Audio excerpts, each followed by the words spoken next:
All right, lift off and the clock has started. We choose to go to the moon in this decade and do the other things, not because they are easy, but because they are hard. Houston, Tranquility Base here. The Eagle has landed. Discovery, go at throttle up.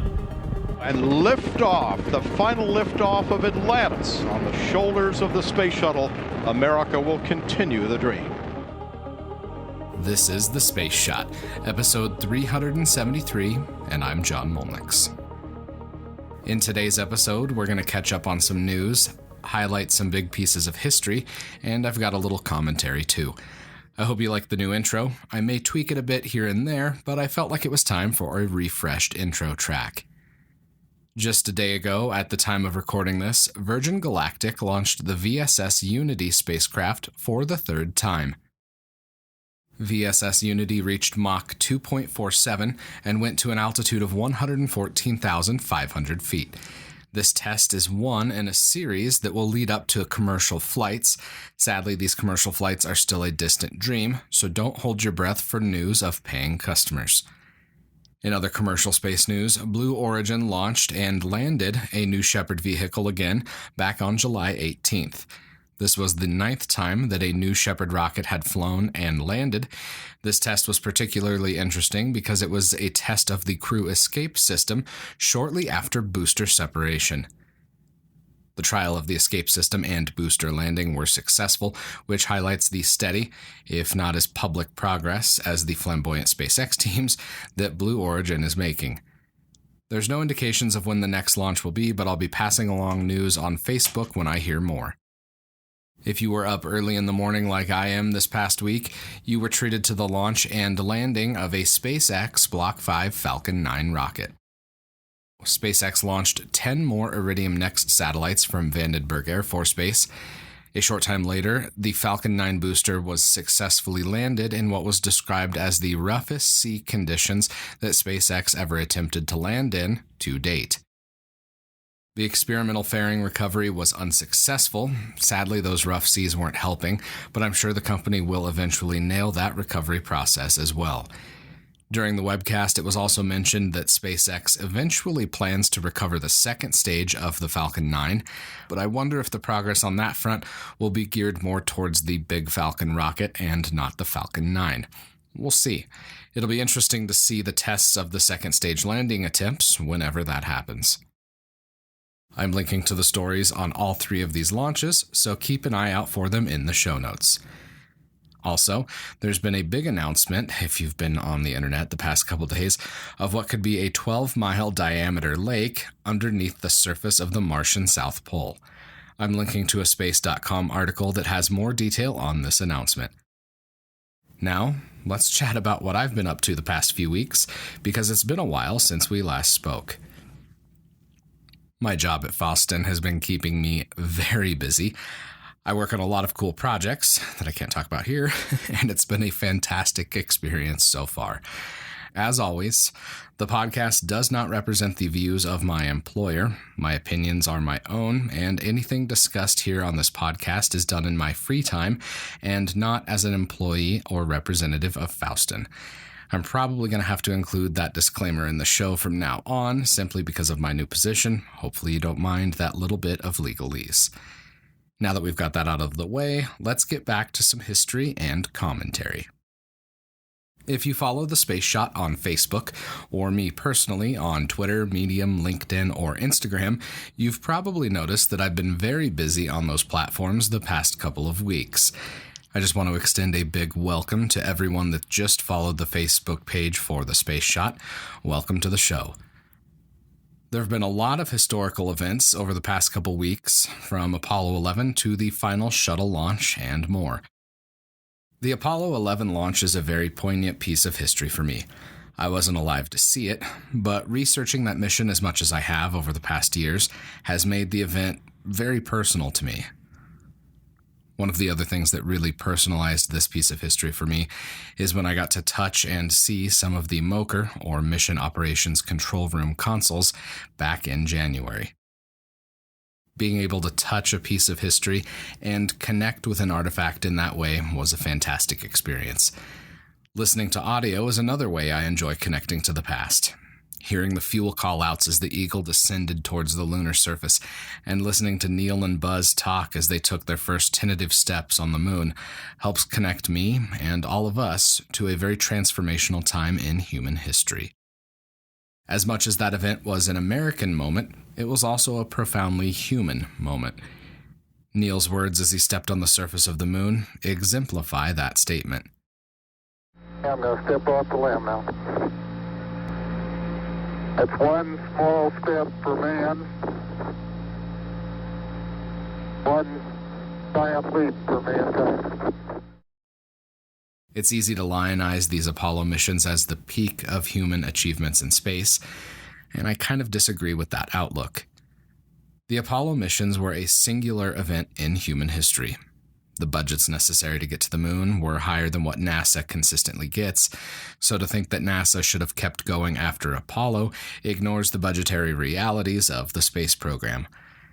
What we've achieved in recent decades with robotic explorers and understanding the effects of long-duration human spaceflight on the body with the International Space Station have been just as significant.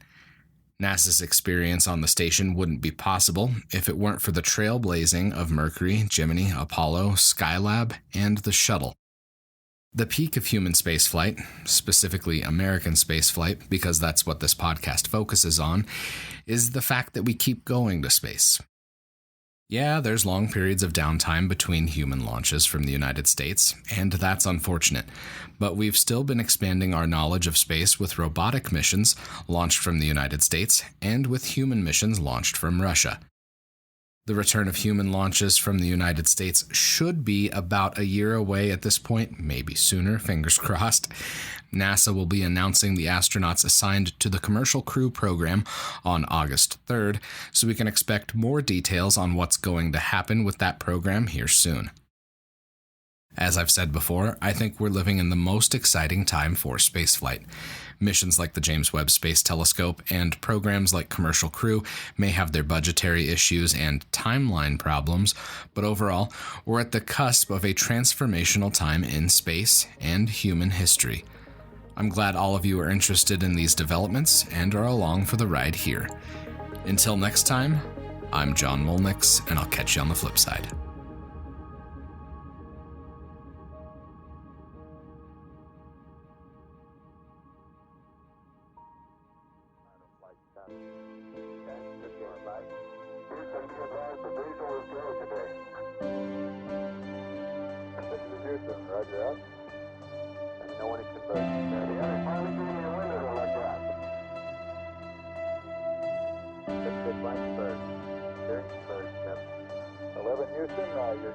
This is the Cosmosphere Podcast, Episode 9, Mission Operations Control Room. I'm John Molnix, and I'm your host for this monthly look at history, science education, and what's up at the Cosmosphere. You can catch me here on this podcast and on my other show, The Space Shot. It's been a while since we last spoke. I've started a new job in the aerospace industry, and I've been exceedingly busy, which is why I haven't had time to sit down and record episodes with the fine people at the Cosmosphere. We appreciate your patience, and I'm excited to dive back into producing these podcasts every month. Also, one other programming note before we get started today. I'm speaking with Tori Bruno, the United Launch Alliance CEO, for the August edition of the Cosmosphere Podcast. Due to scheduling issues, that conversation won't be available until late August. I guess he is the CEO of a company that launches spacecraft to pretty much every destination in our solar system, so we can't complain. He's a busy guy. For this month's episode, I sat down digitally with Jack Graber, the Vice President of Exhibits and Technology at the Cosmosphere.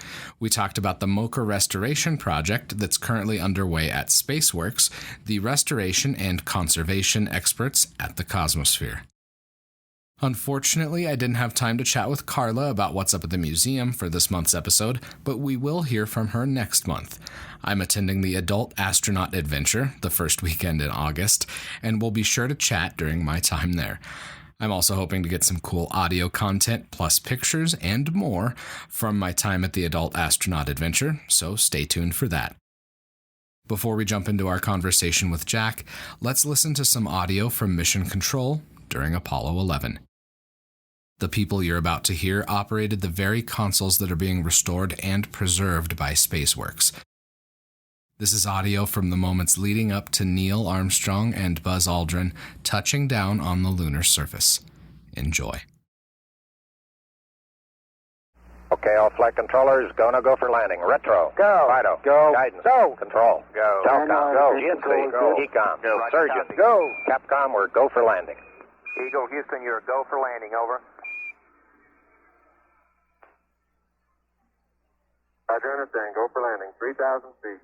Copy. Alarm. 1201. 1201. Roger, 1201 alarm. Same type, we're go, flight. Okay, we're go. We're go. Same type, we're go. Flight side of right on, real good. 2,000 feet.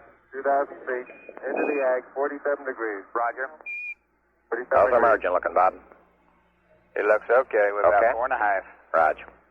Eagle looking great. You're go. Altitude update in the eggs. Looks good. Roger.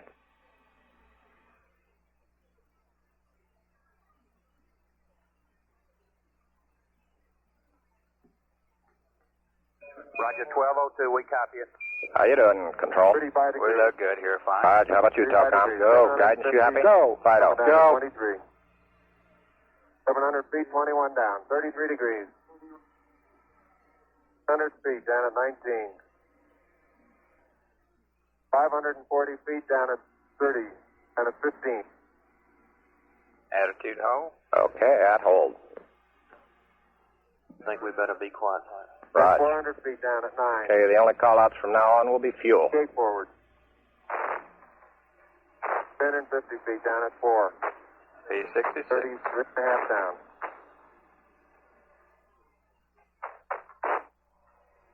They're pegged on horizontal velocity. 300 feet down, 3.5. 47 forward. Put up. On 1.5 down. 70.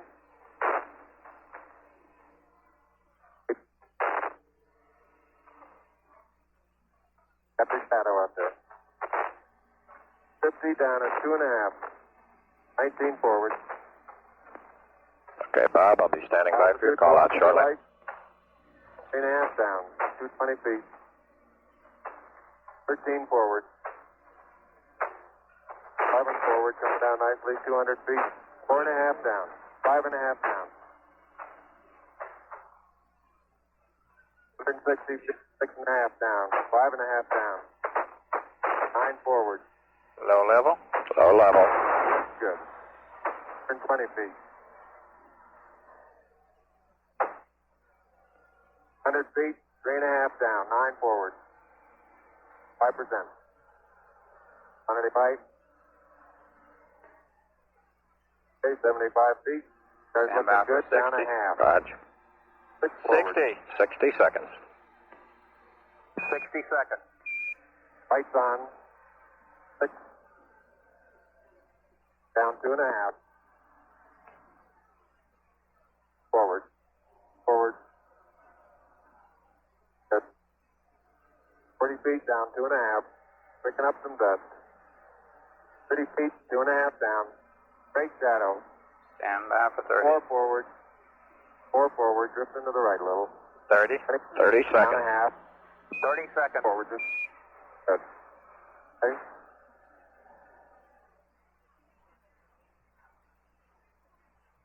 Contact light. Okay, engine stop. ACA at a descent. Mode control both auto. Descent engine command override off. Engine arm off. 413 is in.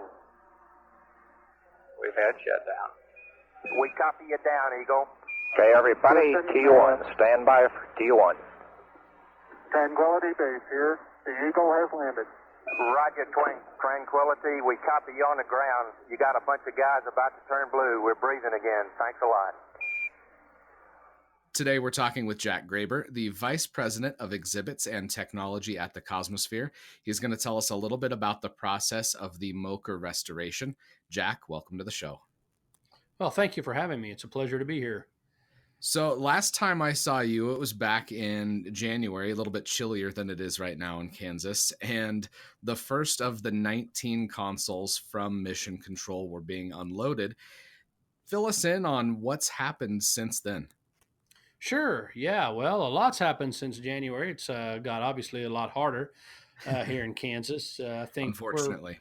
we're right around 100 degrees today. But Ooh, along with the heat, the project is getting hot as well. that's Um, good. yeah, we are right in the thick of things. Last time we had talked to you, we were starting to gather information about what was missing, what wasn't missing, what we need to reproduce, what we don't need to reproduce, and kind of have a intro into the consoles and to the process that we'd be going through.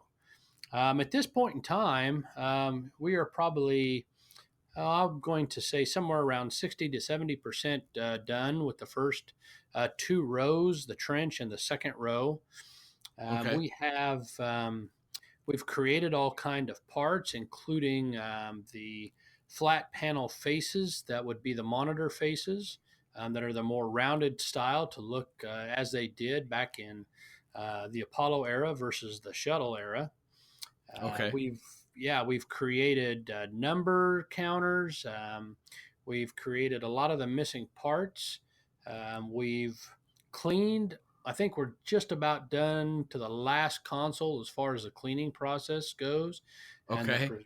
the preservation process. So it's going really well.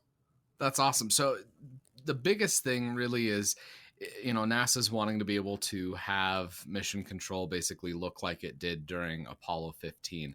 So part of that switch was just like you were mentioning, the monitors. There's the switch from the old CRT, the old tubes, to a more modern LCD panel, just for, like power and everything. Talk a little bit about that process. Like what's it been like taking those older monitors out and replacing them with newer technology? Yeah, it's a fun process, especially for some of the guys in the shop and even me myself that remember the old style TVs that grew up with the old channel selecting switch.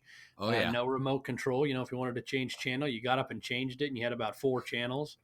And so the old tube technology, it's fun to recollect on and see. The sheer size and mass of what's there compared to what we replace it with is just um, amazing. A lot of times you hear people talk about, like our parents, grandparents, the stuff they saw from the horse to the car and that kind of thing. And sometimes I think we get jaded to what we see in our generations of, we had these massive, 80-pound monitors that took up a huge amount of space to something that weighs less than a pound and, smaller than a shoebox, and has, 10 times the capacity and resolution that the old stuff did. It's a pretty remarkable change. And, that's what's so crazy when we were looking, when I was looking at the consoles as they were being unloaded, I saw the inside of the consoles for the first time. And that to me was really striking about how they were laid out internally, because I'd seen a lot of pictures of the consoles being used, but never of how they were constructed. Can you talk a little bit about, like the design of those, and if there's been, any challenges Sure. related to the restoration process because of that? Yeah, they're laid out.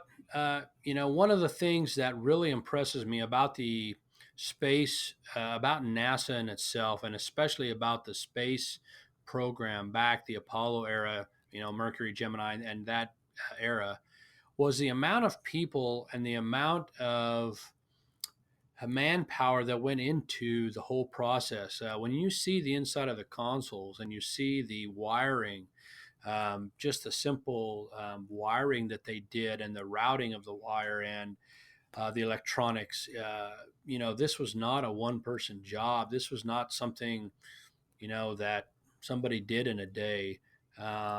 Everything was meticulously laid out. Even the components themselves, it took a lot of time to do what they did to build these components. It's really quite impressive. They were built to withstand the test of time and to be there for a while, comparatively to our throwaway stuff that we have now, where you buy it and when it doesn't work, you just throw it away. This stuff was made to work on. It was made to last. It was made to take a beating. and it was made to troubleshoot as well. Well, I'm glad you mentioned, the fact that it was built to last, because when I was looking at the inside of the consoles back in January, I noticed there was, different stamps from different times when they upgraded it for the shuttle program. What are some of the interesting things you found in the process of restoring these, different components from different dates, just, other things inside the console? Talk a little bit about that. Sure. Yeah. A lot of the components, they had to be inspected every year. You find a lot of inspection tags on the components from whenever they were used. NASA always did an inventory every year. A lot of these components are, believe it or not, in an inventory all the way down to the small component. And they would go around every year and take an inventory, make sure everything was there. So it's been interesting. Even though the stuff was not used after the mid 90s, after the shuttle program was closed in that MOCR room, they still have inspection stickers on them. Wow. There are some that aren't as old as some. Sometimes you run onto could be a power supply, could be a different component that was just a indicator with indicator lights. Some of them go back clear to the 60s. And so it's been kind of neat to see the, hey, even though this was used in the 60s, they used this forever. It didn't change. Some pieces obviously had to change as the technology did, but some of it, again, lasted for a long time. Well, and it's kind of a testament to how those things were built then, if that's, that's just incredible that sure. There's that many, older components in there. What are some of the more interesting things that have been found inside the consoles? Sure. Just random things you wouldn't even think of. Yeah. One of the funny things we found it just the other day. We all had to kind of take a picture of it and laugh. On the P-tube stations, and for those that don't know what the P-tube stations are, those were the communication devices they would use like at a bank where you would stick the tube in and a pneumatic air duct would take it from place to place. Yeah. In the P-tube station itself, there is a little sensor switch underneath as we were cleaning, that obviously I'm not exactly sure what this sensor switch was for without looking it up a little bit more, but there was a sensor switch that was shimmed with a popsicle stick. And yeah, so, that's great. They had stuff like that too, that, even as magnificent as NASA is in technology, and especially if you talk to the old astronauts, they were still down to earth guys that if something needed fixed, you find a way to fix it, even if it's a popsicle stick. That is fantastic. Those are the kind of things that you might not know about unless you were to actually, like you guys are doing right now, you're taking the consoles apart and making sure they're able to be restored. So being able to find, I'm sure there's a crazy story behind that popsicle stick. I'm sure there is. Yeah, I'd love to know it. No doubt. Oh my. Well, and that's the type of thing that it sounds like, NASA, and I believe that like the National Park Service is even involved with this, is making sure like all of those things are cataloged down to the popsicle stick, as it were. Right. Yeah. Yeah. Because the room, the MOCR room, is a historic landmark. So an NHL, as they call it. So, the Park Service is involved, to make sure that, this looks, appropriate, and that it, all this stuff, is documented and recorded, and it's great. Like you say, I'm sure there's tremendous stories behind some of the stuff. For sure. And that's one of the things as we approach the 50th anniversary of Apollo 11, this is the perfect time to be restoring these consoles. Can you talk a little bit about what the next, the rest of this year looks like? And then also leading up to the anniversary itself, what's going to be happening at SpaceWorks, at the Cosmosphere, in order to get the MOCR consoles ready? Sure. Yeah. So right now we're going to be completing the first round, which will take us into the fall, late fall, early winter of this year, which at some time we will take what we have. We will take that back to Houston, where it will go back to the MOCR. It will not be installed right away, simply because the next two rows, if you've ever been in the MOCR, are on different levels. Well, the last two rows are on the third and fourth level so to speak. So if we install the first 2 rows, it will be in our way to get the last 2 rows down and in. So the first 2 rows will basically sit in the moker toward the front of the room while they work on carpet, wallpaper, and other things. We will grab the last 2 rows and bring them back like we did this, go through the same process. We will, prep them, we'll clean them, we'll start to put the right parts in, as we can, light them up, put data on the screens. And then in the spring of 2019, we will take those 2 rows back, and we'll have all the rows back in the moker. And at that point in time, we'll begin to set them in place, test them, power them up, get them all set, get them secured down, and get them ready for July, so that as viewers come in and they start to have events, that the consoles are all ready to go for power and they can shine once again. That sounds fantastic. I'm definitely looking forward. I'm going to try to get down there myself, hopefully around that anniversary. So I'm looking forward to seeing the restored consoles. I was able to see, it was back in 2016. I went to Houston, and I wasn't able to do the big level 9 tour where you get to go behind the scenes and everything, but I was able to sit in that guest room, and I'm really looking forward to seeing the consoles after they're restored.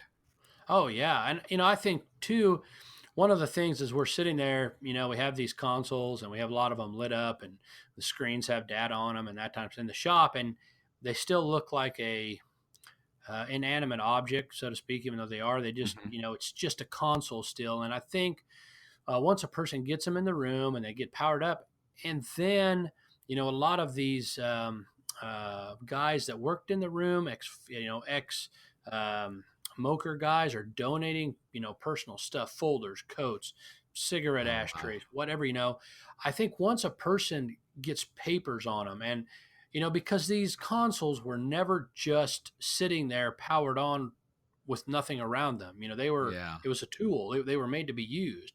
And so I think once that room starts taking that and you start to see these papers and, jackets and chairs, it will take again on another level of just simply having a console, sitting there with power on, so I think that will be really cool too, as that evolution takes place and that they start to really become alive and, oh, wow, this, are they using this room or, They're breathing life into them again. That's really awesome. Yeah. Well, and like the front room consoles, that's what everybody sees if you've been to Houston. But the Cosmosphere also has a lot of the back room consoles, and for some of those, if students are coming out for space camp at the Cosmosphere, can you talk a little bit about the consoles that they're able to use? Yeah. So what we did this year was we have up in our for our Falcon simulator, for our space shuttle simulator, we just redid the mission control room that we use. And we took some of these backroom consoles, which are the same size, shape, color, everything's the same about them, and integrated them into our mission control room. And then what we did, rather than take them back to 1950, so to speak, is we took them to 2020. We put new computers in them and new monitors. And even though the look is they still look like shuttle, with all the faces, with the push buttons and that kind of stuff. All the insides are actually communicating with each other, with the Falcon simulator itself, and with new technology. And so they're able to, get to the internet. They're able to, show Google Earth and show feed from the ISS, live feed from the ISS right on the console. So, which kids think is great. No doubt. Well, I mean, for you personally, that's got to be incredibly rewarding, not to be able to, just the consoles for Space Camp, but now also the actual Moker consoles. I mean, you get to see the past and, now the future. Talk a little bit about what that means to you. Yeah, no, it's very, it's really incredible. And sometimes you just have to kind of stop. Like I said, even in the shop, sometimes once we get one lit up and stuff, and just stop and, hey, last time these were like this, we were either putting somebody in the space shuttle or we were putting somebody on the moon, and so you just have to kind of sometimes stop and go, wow, this is something. These things are really, really quite impressive pieces. Then the same with once we get them into camp, then, you have a generation that, was born before that was born after the space shuttle quit, and so for them to be able to sit behind something like this that, wasn't even in existence when they were alive, is really cool. And to be able to tell them, yeah, that's what these were used for. And they can go back and, and look in their classroom and their history and say, hey, I know what that is, and have some personal one-to-one of what they were actually, reading about in their books in school and what they're actually doing in the summer. For me, even as an adult, that's a pretty cool thing to be able to have that connection. So I think you guys are doing some incredible work there. And next time I'm out in August for space camp for myself, I'll definitely have to check out the progress. Oh yeah. Definitely stop by the shop. Cause like I said, they look not a whole lot different. That's one of the things that a lot of people, and we hope to be able to somehow, some way, get across to people or present to people, because if you aren't really familiar with them, if you were to take a shuttle one and stick it by one that we've retro faced or taken back in time, you may not notice a whole lot of differences until you start looking at some of the pictures.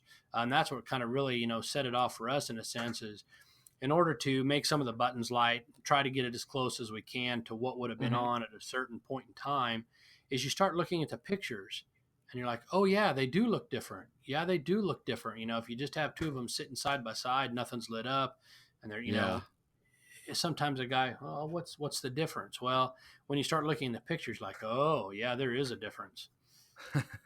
Well, I'm looking forward to being able to see that, firsthand here soon. So, sure. Jack, thanks for coming on the podcast. I appreciate it. You bet. Thanks for having us, and we'll talk to you soon, John. Sounds good.